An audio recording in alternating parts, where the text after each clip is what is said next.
Hi friends, இன்றைக்கி என்ன breakfast and லஞ்சுன்னு பார்க்கலாமா? இன்றைக்கி பழைய சாதத்தோட தண்ணி இருந்துச்சு, அதை தான் காலையில் டீ காஃபிக்கு பதிலாக எடுத்துக்கிட்டேன். அதுக்கப்புறம் இன்றைக்கி காலை சாப்பாட்டுக்கு திணை அரிசியும் பச்சை பயிரும் போட்டு கஞ்சி தான் செஞ்சுருந்தேன். மில்லட் சமைக்கிறோம் அப்படின்னா கண்டிப்பாக ஒரு அரை மணி நேரமாவது ஊற வச்சிடணும். காலைல ஃபஸ்ட்டாக அதை ஊற வச்சுட்டு அதுக்கப்புறம் அடுத்த வேலையை ஸ்டார்ட் பண்ணிட்டேன்.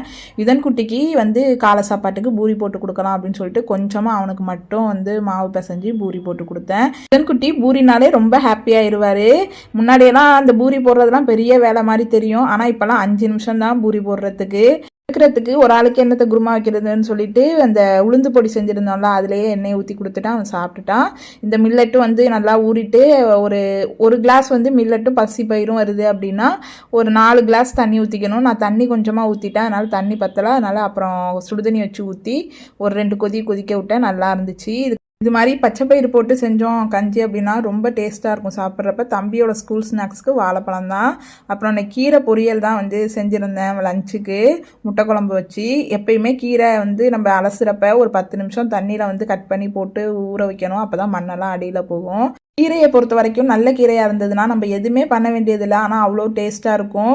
சும்மா வெங்காயம் பட்டை மிளகா உப்பு போட்டு தாளித்து கீரையை போட்டு மூடி வச்சுட்டோம் அப்படின்னா ஒரு 5 நிமிஷம் கழிச்சு மறுபடியும் திருப்பி விட்டோம் அப்படின்னா சூப்பராக இருக்கும். இன்றைக்கி கீரை சூப்பர் கீரை போல் டேஸ்ட் அவ்வளோ சூப்பராக இருந்துச்சு. முருங்கைக்கீரையை தவிர வேறு எந்த கீரையுமே இப்போலாம் பெருசாக சாப்பிட்றதில்ல. அதனாலே இன்னைக்கு காலைல ஹஸ்பண்டை எழுப்பி விட்டு இப்போ கீரை வாங்கிட்டு வாங்கன்னு சொல்லி செஞ்சேன்.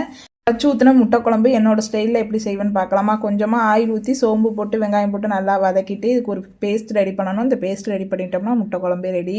இதுக்கு வெங்காயம் அந்த வதக்கணும்ல, அதில் கொஞ்சம் வெங்காயம், ஒரு தக்காளி, கொஞ்சமாக தேங்காய், மிளகு, சீரகம், கொஞ்சோண்டு இஞ்சி, ஒரு 3 பல்லு பூண்டு போட்டு நல்லா தண்ணி ஊற்றி பேஸ்ட்டாக அரைச்சிக்கணும். அதுக்கப்புறம் அந்த வெங்காயத்தில் வதக்குனதில் அந்த பேஸ்ட்டை போட்டு எவ்வளோ மிளகாத்தூள் வீட்டுத்தூள் வேணுமோ அதில் ஒரு 2 ஸ்பூன் போட்டு தண்ணி இந்த அளவுக்கு கன்சிஸ்டன்சிக்கு தண்ணி ஊற்றி நல்லா கொதிக்க வச்சிடணும்.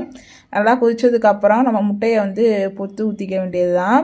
எங்கள் வீட்டில் நாங்கள் 3 பேருங்கிறதுனால 3 முட்டை. உங்களுக்கு கொஞ்சம் எக்ஸ்ட்ரா வேணும்னா கொஞ்சம் கேப் விட்டு ஊற்றி மீடியம் ஃப்ளேமில் கேஸை ஃபுல்லாக வச்சிடணும் முட்டையை பொத்து ஊற்றுறப்ப, இல்லைனா முட்டை கலைஞ்சி போயிடும்.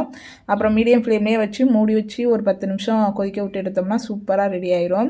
காலை சாப்பாட்டுக்கு அந்த கஞ்சி பழைய தண்ணி கொஞ்சம் இருந்துச்சு, அப்புறம் நேற்று வச்ச சாம்பார் இருந்துச்சு, அதை நல்லா சுண்டை குழம்பா ஆக்கிட்டேன். சூப்பராக இருக்கும் அந்த மாதிரி சாப்பிட்டோம் கஞ்சிக்கு அப்படின்னா.